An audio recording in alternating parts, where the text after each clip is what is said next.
Hello everyone. आज हम आप लोगों के समक्ष इस वीडियो में 2025 में जो इंग्लिश क्वेश्चन पेपर हुआ है HX यूपी बोर्ड क्लास 12 के अंतर्गत, इसमें जो आपके सिंटैक्स से क्वेश्चन पूछे हैं इन्हें आपके समक्ष डिस्कस करेंगे। तो 2 सेंटेंस आपको दिए हैं, उनमें से किसी एक को करेक्ट करना है। तो इसमें आपका फर्स्ट क्वेश्चन है, Mohan's father's purse has been stolen. अब साथियों, क्लियरिटी ये नहीं है कि मोहन के पिताजी चोरी हो गए या फिर मोहन के पिताजी का पर्स चोरी हो गया। इसे कहते हैं avoid the use of sequential position. क्या कहते हैं? Avoid the use of sequential position. जो सिक्वेंशियल पोजीशन है उससे बचना। तो साथियों, जब आपको ऐसा स्ट्रक्चर दिया जाए, यानी कि नाउन नंबर फर्स्ट और उस पर एपोस्ट्रोफी एस, फिर नाउन नंबर सेकंड और उस पर भी एपोस्ट्रोफी एस, और फिर आपको दिया जाए पोजीशन। क्या दिया जाए? पोजीशन। तो आपने यहाँ 2 बार एपोस्ट्रोफी एस का प्रयोग किया है, तो आपको करना क्या है? इसे अवॉइड करना होगा। तो सबसे पहले आप लेकर आएंगे पोजीशन को, जो सेकंड एपोस्ट्रोफी एस के बाद लिखा हुआ है। उसके बाद आपको कुछ नहीं करना है। जो एपोस्ट्रोफी एस है इससे आप प्रीपोजिशन ऑफ में लेके चले जाएंगे, और उसके बाद आपको करना क्या है? नाउन नंबर फर्स्ट लिखेंगे और उस पर एपोस्ट्रोफी एस, और उसके बाद जो नाउन आपको दिया है उस नाउन को आप लिख देंगे एक पोजीशन के रूप में। इस स्ट्रक्चर में कन्वर्ट कर देंगे तो आपका आंसर बनके तैयार हो जाएगा।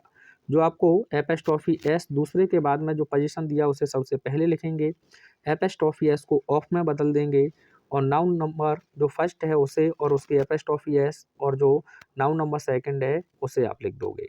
तो आइए बनाते हैं। तो यहाँ हम देखें, ये लिखा हुआ है फादर्स पर्स। तो इस पर्स को सबसे पहले आप लेकर आएंगे।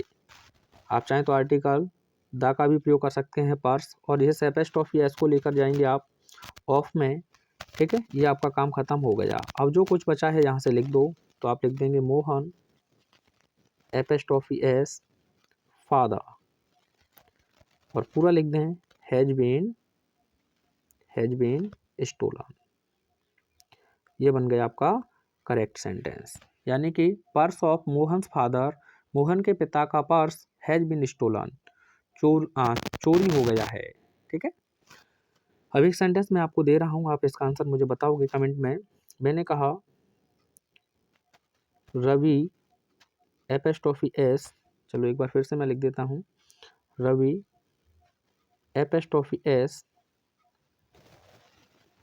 Brother apostrophe S wife died yesterday. इसका आंसर आप मुझे कमेंट में करेक्ट करके सेंड करेंगे। ठीक है, Ravi's brother's wife died yesterday. अगला सेंटेंस इसमें आपको दिया है, Rampal is junior than me. Rampal मुझसे अधिक जूनियर है। तो जो लैटिन एडजेक्टिव हैं साथियों IOR पर समाप्त होते हैं, जैसे कि जूनियर हो गया, सीनियर हो गया, सुपेरियर हो गया। ठीक है, तो देख सकते हैं IOR पर समाप्त हुए हैं। तो इनके साथ कभी भी कंपैरिजन कंजंक्शन देन का प्रयोग आप नहीं करोगे। आपको केवल प्रीपोजिशन टू का प्रयोग करना है। किसका प्रयोग करेंगे? प्रीपोजिशन टू का। तो आपका करेक्ट आंसर क्या हो जाएगा? तो आप कहेंगे राम पाल एज जूनियर, अब इसके साथ देन नहीं बल्कि आप लिखेंगे टू मी। ठीक है, ये हो जाएगा आपका आंसर। एक क्वेश्चन मैं कमेंट में सेंड करने के लिए आपको दे रहा हूँ। जैसे मैंने कहा he is senior than me. इसका आंसर आप मुझे कमेंट में सेंड करेंगे। यहाँ से रिलेटेड एक और कॉन्सेप्ट मैं आपको क्लियर कर देता हूँ। एक्सेप्शन कहते हैं, जैसे कि प्रेफर आपको दिया हो या प्रेफरेबल आपको दिया हो, यहाँ से भी लगातार आपसे क्वेश्चन पूछे गए हैं। तो इनसे पहले पहली बात ध्यान रखेंगे, मोर का प्रयोग कभी नहीं करेंगे। इनसे पहले मोर नहीं लगाएंगे, और इनके बाद भी आप कंजंक्शन देन का प्रयोग नहीं करेंगे। तो आपको करना क्या है? Preposition to. जैसे मैंने एक सेंटेंस आपको दिया, टी, चलो टी को छोड़ो, वो छोटा ही है आंसर। मैंने कहा डेथ इज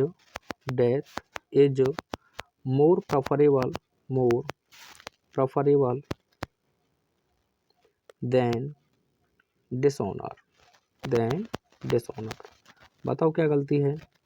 तो आप कहेंगे सर प्रेफरेबल हमें दिया है, तो इससे पहले हमें मोर का प्रयोग नहीं करना है और इसके साथ देन नहीं बल्कि टू का प्रयोग करेंगे। ठीक है, इस प्रकार से आप इन चीज़ों को बहुत अच्छे से कवर करेंगे। तो वीडियो कैसा लगा कमेंट में अवश्य बताएंगे। मिलते हैं नेक्स्ट वीडियो में। Thanks for watching.